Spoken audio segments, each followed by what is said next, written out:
नमस्कार दोस्तों, मैं शख्स यादव स्पोक्स पर्सन पर आप सभी के साथ एक बार फिर से एक नई कहानी को लेकर हाजिर। आज तारीख 5 जून। आज इस वीडियो में अपन बात करेंगे देहरादून एनकाउंटर के बारे में। उत्तराखंड की जो राजधानी है देहरादून। दोस्तों, एनकाउंटर के बारे में आप लोगों ने काफी बार सुना होगा। जो हमारी पुलिस है वो एनकाउंटर करती है, जैसे कोई गैंगस्टर हो गया या कोई ऐसा इनामी बदमाश हो गया तो पुलिस इन लोगों का एनकाउंटर करती है जरूरत पड़ने पर। जब ये लोग सरेंडर नहीं करते हैं या फिर हद से ज़्यादा कोई क्राइम करते हैं तो फिर पुलिस के पास एक सोल्यूशन होता है कि इनका एनकाउंटर कर दिया जाए। तो हिंदुस्तान में बहुत सारे एनकाउंटर हुए हैं। ऐसे एक एनकाउंटर की कहानी, देहरादून एनकाउंटर की कहानी के साथ मैं हाजिर हूँ। वीडियो को शुरू से लेकर अंत तक पूरा देखना बिना स्किप किए। और जब आप वीडियो को शुरू से लेकर अंत तक पूरा देखेंगे तो जैसे जैसे कहानी बढ़ती जाएगी आपके मन में रोमांच जो है वो बढ़ता जाएगा। तो कहानी एक एनकाउंटर पर बेस्ड ये कहानी है। हिंदुस्तान में बहुत सारे एनकाउंटर हुए। हाल फिलहाल में विकास दुबे का एनकाउंटर हुआ, हैदराबाद एनकाउंटर हुआ। तो ये तो वो एनकाउंटर है जिन पर कभी किसी ने सवाल खड़ा किया नहीं और लोग काफी खुश भी थे इनके बारे में सुनकर। लेकिन हिंदुस्तान में ऐसे बहुत सारे एनकाउंटर भी हुए हैं जो सवालों के घेरे में हमेशा खड़े रहे हैं। लोगों ने उन पर काफी उंगलियां खड़ी की हैं, काफी सवाल किए हैं। तो ये सिलसिला हमेशा चलता रहता है जब एनकाउंटर की बात होती है। कुछ लोग एनकाउंटर को सरकारी कत्ल का भी नाम देते हैं। लोगों का ये मानना है कि इसके पीछे कई बार इनोसेंट जो पीपल होते हैं उनकी भी जान चली जाती है। तो हालांकि कभी कोई जान होती नहीं, क्योंकि उनको एनकाउंटर का नाम दे दिया जाता है तो फिर रफा दफा कर दिया जाता है मामले को। तो कुछ लोग एनकाउंटर को सरकारी कत्ल का भी नाम देते हैं। ऐसे एक एनकाउंटर, देहरादून एनकाउंटर के बारे में अपन आज बात करेंगे। ये बात साल 2009 की है और आज साल 2022, करीब करीब 13 साल पुरानी बात है। दिल्ली के पास एक गाजियाबाद है। उस गाजियाबाद में एक रणवीर सिंह नाम का लड़का रहता था, उसके अपने परिवार के साथ। काफी पढ़ा लिखा लड़का था, पढ़ाई में भी होशियार था। माँ बाप ने एमबीए करवाया। एमबीए करवाने के बाद फिर जॉब की तलाश में था। तो किसी कंपनी में शायद कोई एप्लीकेशन फॉर्म डाल रखा था। देहरादून की कोई कंपनी थी, देहरादून में इंटरव्यू था। तो ये बात है 3 जुलाई 2009 की। जो रणवीर है इसका 3 जुलाई 2009 को देहरादून में इंटरव्यू था। तो 2 जुलाई 2009 को ये देहरादून के लिए निकलता है। गाजियाबाद से बाय रोड निकलता है, करीब करीब 5 से 7 घंटे का रास्ता है। तो 2 जुलाई 2009 की शाम तक रणवीर देहरादून पहुंच जाता है। देहरादून में रणवीर का एक दोस्त रहता था, राम कुमार। उसके अलावा एक और दोस्त रहता था, अशोक। तो 2 जुलाई 2009 को रणवीर राम कुमार के पास पहुंच जाता है देहरादून में। 3 जुलाई की सुबह रणवीर का इंटरव्यू था। रणवीर इंटरव्यू देता है। इंटरव्यू भी कहते हैं कि उसका जो था वो सक्सेसफुली अच्छा जाता है और 4 जुलाई से उसको शायद नौकरी भी ज्वाइन करना था। तो 2 जुलाई को वो गाजियाबाद से देहरादून पहुंचता है इंटरव्यू के लिए। 3 जुलाई की मॉर्निंग में इंटरव्यू देता है। 4 जुलाई के लिए शायद उसको अपॉइंटमेंट मिला था कि आपको ज्वाइन करना है। तो 3 जुलाई की सुबह जब रणवीर का जो इंटरव्यू है वो कंप्लीट होता है, उसके बाद वो अपने दोस्त राम कुमार के साथ अपने तीसरे दोस्त अशोक से मिलने के लिए बाइक पर जा रहा होता है। तो ये तो कहानी है 3 जुलाई की। अब सीधा पहुंचते हैं 4 जुलाई 2009 पर। 4 जुलाई सुबह का अखबार निकलता है। गाजियाबाद में रणवीर के घर पर अखबार पहुंचता है। अखबार जब रणवीर के घर पर पहुंचता है तो उसके माँ बाप देखते हैं कि अखबार में एक खबर आ रखी थी और वो खबर ये थी कि करीब करीब 1 से 1.5 दर्जन पुलिस वाले खड़े हैं और उनके सामने एक लाश पड़ी है। अखबार में जो फोटो थी उसकी बात कर रहा हूँ। और वो जो फोटो, जो लाश जो पड़ी है, वो उनके अपने बेटे रणवीर की लाश थी। और वो जो पूरी खबर थी उस अखबार में वो कुछ इस तरीके से थी कि 3 बदमाश थे, वो एक चौकी इंचार्ज की पिस्तौल को छीन कर भाग रहे थे। और फिर आपसी फायरिंग में जब पुलिस वालों के साथ उनकी मुठभेड़ हुई तो 2 दोस्त तो भागने में कामयाब हो गए, लेकिन ये जो तीसरा जो रणवीर था ये मारा गया। तो कुछ इस तरीके से 4 जुलाई 2009 के अखबार में एक खबर छपी हुई थी। जैसे ही पेरेंट्स ये खबर देखते हैं वो लोग फिर देहरादून के लिए भागते हैं, देहरादून पहुंचते हैं। जो डेड बॉडी थी रणवीर की, वो पोस्टमार्टम के लिए अस्पताल में पहुंचा दी जाती है। तो अस्पताल के बाहर जाके हंगामा खड़ा करते हैं। पेरेंट्स बोलते हैं कि उनका लड़का, जो अखबार में जो बताया गया कि बदमाश उनका लड़का, ऐसा कोई बदमाश है नहीं, वो तो इंटरव्यू के सिलसिले से देहरादून आया था। जब ये सब चीजें होती है, वो लोग हंगामा करते हैं, तो फिर पुलिस जो है वो रणवीर के परिवार पर लाठीचार्ज करती है। और जब लाठीचार्ज करती है तो वहां पर मीडिया के कुछ कैमरे भी थे, तो मीडिया वाले भी ये चीजें देखते हैं कि मतलब एक बंदा जो मारा गया, जिसको पुलिस बदमाश बता रही है, उसके परिवार पर पुलिस लाठीचार्ज कर रही है। तो फिर मीडिया भी इस पूरी घटना को जो है वो कवर करती है। उसके बाद फिर ये मामला पहुंचता है सरकार के पास, जो देहरादून उत्तराखंड सरकार है उसके पास। देहरादून सरकार के पास, उत्तराखंड सरकार के पास ये मामला पहुंचता है। तो उत्तराखंड सरकार, जो परिवार है रणवीर सिंह का, वो कहता है कि उनका बच्चा तो इंटरव्यू देने के लिए देहरादून आया था और पुलिस ने जानबूझकर उनके लड़के का जो है वो एनकाउंटर कर दिया। तो फिर सरकार आश्वासन देती है कि वो इसकी जांच CBCID से इसकी जांच करवाएगी। 5 जुलाई 2009 को पोस्टमार्टम की रिपोर्ट आती है। जैसा कि मैंने बताया, 2 जुलाई को जो रणवीर है ये गाजियाबाद से देहरादून आता है इंटरव्यू के लिए। 3 जुलाई को इंटरव्यू देता है। 3 जुलाई को पुलिस मुठभेड़ में मारा जाता है। 4 जुलाई को पेरेंट्स पहुंचते हैं देहरादून। उसके बाद 5 जुलाई को फिर पोस्टमार्टम रिपोर्ट आती है। पोस्टमार्टम रिपोर्ट में बताया गया था कि करीब करीब रणवीर की जो बॉडी है, इसमें 22 गोलियां मारी गई हैं और 28 जख्मों के निशान हैं। अब यहां पे सबसे पहला सवाल यह खड़ा होता है कि अगर वो बदमाश था और वो भाग रहा था और मुठभेड़ में अगर वो पुलिस की गोली से मारा गया, तो फिर उसके शरीर पर ये मार पिटाई जख्म के निशान कहां से आए? इसका मतलब यह है कि या तो पहले पुलिस ने उसको पकड़ा है, उसको मारा है, टॉर्चर किया है, और अगर ये सब किया तो फिर एनकाउंटर क्यों किया? तो तमाम सारे सवाल पोस्टमार्टम रिपोर्ट आने के बाद खड़े हो गए। उसके बाद सरकार ने कहा कि CBCID से हम इसकी जांच करवाएंगे। तो जो परिवार वाले थे रणवीर के, उन्होंने कहा कि नहीं, इसकी जो जांच है वो CBI से करवाएंगे, क्योंकि CBCID भी स्टेट की एजेंसी है, वो जांच करेगी, वहीं के पुलिस वाले हैं। तो हो सकता है कि रिपोर्ट में जांच उस तरीके से ना हो पाई जिस तरीके से जांच होनी चाहिए। तो इस डर से जो परिवार वाले हैं वो उत्तराखंड सरकार से निवेदन करते हैं कि ये जो जांच है ये CBI से करवाई जाए। उसके बाद जुलाई का महीना खत्म होने से पहले पहले उत्तराखंड जो सरकार है वो इस केस को CBI के हवाले कर देती है। CBI के हवाले करने के बाद CBI की टीम फिर देहरादून पहुंचती है, अपनी जांच शुरू करती है, सभी बयान लिए जाते हैं और फिर CBI एक चार्जशीट दाखिल करती है। चार्जशीट मतलब सारे जुर्म की कहानी, और जो कहानी CBI ने बताई अपनी चार्जशीट में, वो कहानी कुछ इस तरीके से थी। अब मैं आपको एक कहानी सुनाता हूं कि 3 जुलाई की सुबह रणवीर का इंटरव्यू था देहरादून में। 2 जुलाई को वो गाजियाबाद से देहरादून के लिए सड़क के रास्ते पहुंचता है देहरादून। करीब करीब 4-5 घंटे का रास्ता था। देहरादून में रणवीर का एक दोस्त रहता था रामकुमार, और एक दूसरा दोस्त रहता था अशोक। तो रामकुमार के पास रणवीर पहुंचता है।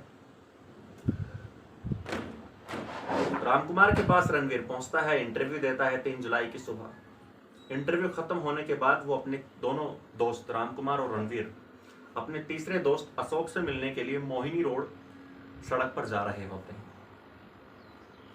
इत्तेफाक से 3 जुलाई 2009 को राष्ट्रपति प्रतिभा पाटिल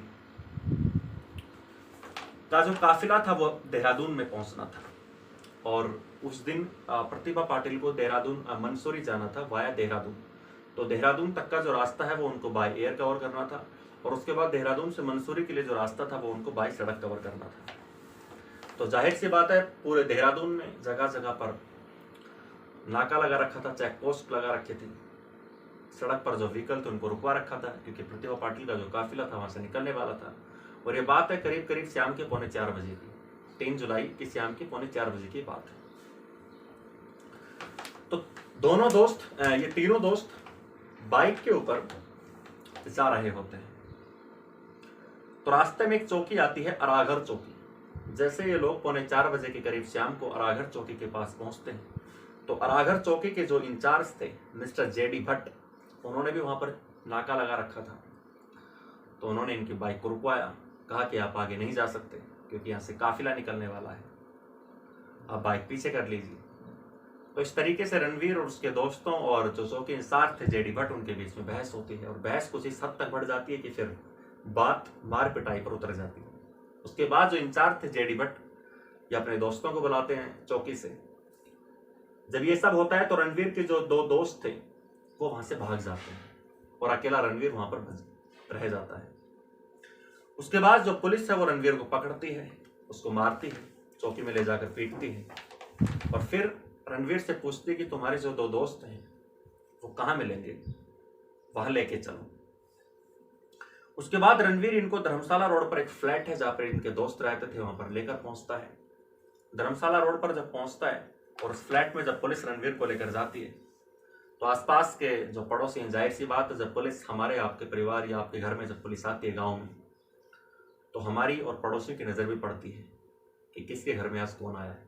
तो इस तरीके से जब धर्मशाला रोड पर रणवीर पुलिस वालों को अपने दोस्त के फ्लैट पर लेकर जाता है तो वहाँ के जो पड़ोसी थे वो भी रणवीर को देखते हैं कि पुलिस वालों के साथ आया है। तो ये सब चीजें होती है लेकिन वहां पर दोस्त मिलते नहीं है। वहां पर जब दोस्त मिलते नहीं है तो फिर पुलिस वाले रणवीर को चौकी में लेके आते हैं और फिर गुस्से गुस्से में इसकी बहुत ज्यादा पिटाई करते हैं और पिटाई कुछ इस हद तक कर देते हैं, मार पिटाई, टॉर्चर, कि रणवीर की जो जान है वो चली जाती है, रणवीर मर जाता है।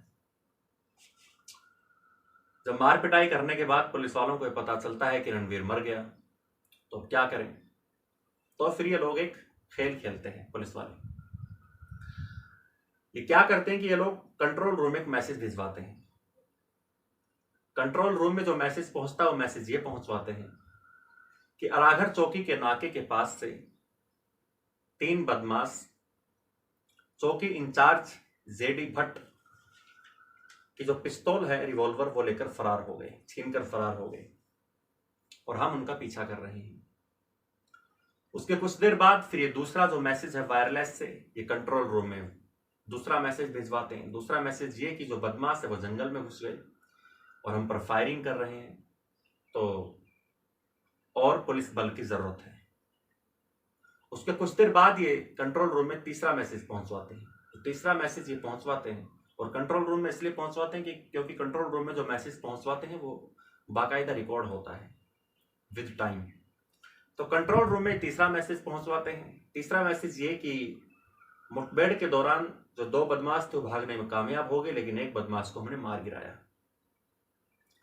तो ये कंट्रोल रूम में ये लोग मैसेज पहुंचवाते हैं।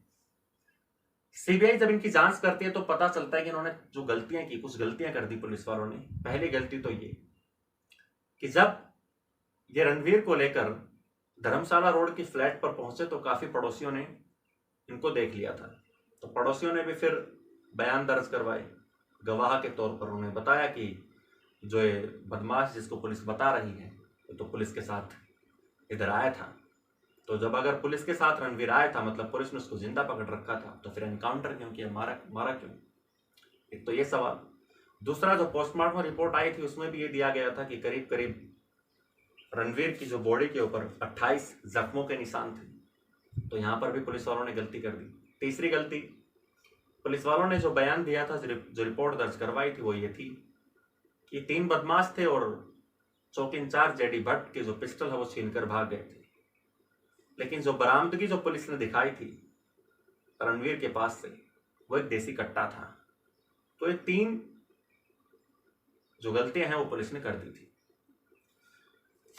पुलिस सीबीआई जांच में तीनों गलतियां पकड़ी गई। उसके बाद फिर सीबीआई ने अपनी चार्जशीट लगाई। मामला है वो जो पहले देहरादून की अदालत में था। उसके बाद रणवीर के परिवार वालों ने सुप्रीम कोर्ट में दरख्वास्त लगाई कि जो मामला है देहरादून से हटा के दिल्ली कोर्ट में भेजा जाए। सीबीआई ने 4 जून 2014 को चार्जशीट दाखिल की थी। 18 पुलिस वालों को सीबीआई ने दोषी माना था इस पूरे हत्याकांड में। सीबीआई की विशेष अदालत ने 6 जून 2014 को 18 के 18 पुलिस वालों को उम्र कैद की सजा सुना दी थी। उसके बाद 31 जुलाई 2009 को सीबीआई इस जांच में घुसी थी और 6 जून 2014 यानी 31 जुलाई 2009 से 2014, यानी करीब करीब 5 साल। 5 साल के बाद सीबीआई की जो विशेष अदालत थी, इसने 18 के 18 जो दोषी थे उनको उम्र कैद की सजा सुनाई। उसके बाद जो पुलिस वाले दिल्ली हाई कोर्ट पहुंचते हैं, दिल्ली हाई कोर्ट में अर्जी लगाते हैं। दिल्ली हाई कोर्ट में मामला 6 फरवरी 2018 को आया, हाल फिलहाल 2-3 साल पहले। 2018 को जब दिल्ली हाई कोर्ट में पुलिस वाले इस मामले को लेकर पहुंचे, तो दिल्ली हाई कोर्ट ने 18 में से 11 पुलिस वालों को बाइज्जत बरी कर दिया और 7 पुलिस वालों की जो सजा थी उम्र कैद की वो बरकरार रखी। और 11 को इसलिए बाइज्जत बरी कर दिया क्योंकि हाईकोर्ट का यह कहना था कि इनके खिलाफ कोई डायरेक्ट एविडेंस मिला नहीं। तो फिर 18 में से दिल्ली हाईकोर्ट ने 11 पुलिस वालों को बाइज्जत बरी कर दिया और 8 की जो सजा थी उम्र कैद की वो ज्यों की त्यों यानी बरकरार रखी। ये जो 7 पुलिस वाले जिनकी सजा दिल्ली हाईकोर्ट ने बरकरार रखी, उनके नाम हैं इंस्पेक्टर S.K. जायसवाल, चौकी incharge G.D. Bhatt, constable Ajit Singh, SOG प्रभारी नितिन चौहान, SO राजेश बिष्ट, उप निरीक्षक नीरज यादव और चंद्रमोहन। ये 7 वो पुलिस वाले हैं जिनको दिल्ली हाई कोर्ट ने, जिनकी उम्र कैद की जो सजा है वो बरकरार रखी। अब इस मामले को सीबीआई की जो विशेष अदालत है वो सुप्रीम कोर्ट में चैलेंज किया है कि भाई 11 जो पुलिस वाले इनको किस वजह से इनको बरी किया गया। तो इस मामले को लेकर जो परिवार है रणवीर का और सीबीआई की जो विशेष अदालत है वो सुप्रीम कोर्ट में पहुंचती है। अब देखते हैं इसका क्या फैसला आता है। तो ये पूरी कहानी थी देहरादून एनकाउंटर की। कहते हैं कि 2009 में देहरादून में एनकाउंटर हुआ था और अभी फिलहाल 2022 यानी करीब करीब आप मान सकते हैं 13 साल। तो इस 13 साल के दौरान पूरे उत्तराखंड में या उत्तराखंड की जो राजधानी देहरादून उसकी बात करें, कभी दोबारा एनकाउंटर हुआ ही नहीं। यानी पुलिस वालों में शायद कहीं ना कहीं डर था या कहीं ना कहीं हिम्मत अब होती नहीं एनकाउंटर करने की कि कहीं कुछ ऐसा ना हो जाए कि जिस तरीके से 18 पुलिस वालों को उम्र कैद की सजा सुनाई कहीं उसका कुछ हो ना जाए। तो ये आज की हमारी कहानी थी देहरादून एनकाउंटर की। पूरी कहानी को एक बार मैं दोबारा से रिमाइंड करवा दूं। रणवीर सिंह नाम का एक लड़का गाजियाबाद के पास परिवार के पास रहता था। 3 जुलाई 2009 को उसका देहरादून में इंटरव्यू था। वो इंटरव्यू के लिए पहुंचता है। 3 जुलाई 2009 को इंटरव्यू देता है। 3 जुलाई 2009 की शाम को पुलिस के द्वारा उसका एनकाउंटर हो जाता है। 4 जुलाई 2009 को पेरेंट्स देहरादून पहुंचते हैं, प्रदर्शन करते हैं। उसके बाद 5 जुलाई 2009 को पोस्टमार्टम रिपोर्ट आती है। पोस्टमार्टम रिपोर्ट में पता चलता है कि 22 गोलियां मारी गई हैं और करीब करीब 28 जख्मों के निशान हैं। उसके बाद परिवार वाले इसकी सीबीआई से जांच की मांग करते हैं। जब सीबीआई से जांच की मांग करते हैं तो उत्तराखंड सरकार फिर सीबीआई को जांच सौंपती है। सीबीआई अपनी चार्जशीट में बताती है कि ये जो पूरा का पूरा जो हादसा हुआ था क्यों हुआ था, इसके बारे में मैंने आपको इस कहानी में बता दिया। और करीब करीब 18 पुलिस वालों को सीबीआई फिर दोषी पाती है। और जब 18 पुलिस वालों को सीबीआई ने दोषी पाए तो सीबीआई की जो विशेष अदालत है वो 18 के 18 पुलिस वालों को उम्र कैद की सजा सुनाती है। उसके बाद पुलिस वाले दिल्ली हाईकोर्ट पहुंचते हैं। जब दिल्ली हाईकोर्ट पहुंचते तो हाईकोर्ट ने फिर सीबीआई की विशेष अदालत का जो फैसला था उसमें थोड़ा चेंज कर दिया। चेंज ये कि 11 पुलिस वालों को बाइज्जत बरी कर दिया और 7 पुलिस वालों की जो सजा थी उम्र कैद की वो ज्यों की त्यों बरकरार रखी। अब इसके खिलाफ सीबीआई की विशेष अदालत सुप्रीम कोर्ट पहुंची है कि 11 पुलिस वालों को किस बिहाफ पे बाइज्जत बरी किया गया। तो ये केस था देहरादून एनकाउंटर का, जिसमें एक निर्दोष, एक पढ़े लिखे एक शख्स की जान पुलिस ने अपने पर्सनल गुस्से की वजह से या पर्सनल लड़ाई की वजह से उसको फिर एनकाउंटर का रूप दे दिया। तो उम्मीद करता हूँ कहानी आपको अच्छी लगी होगी। और कहानी अगर अच्छी लगी हो तो वीडियो को लाइक, चैनल को सब्सक्राइब करना ना भूलें, वीडियो को शेयर भी करें। और मिलते हैं फिर किसी और क्राइम की स्टोरी के साथ दोबारा से। तब तक अपना ख्याल रखें।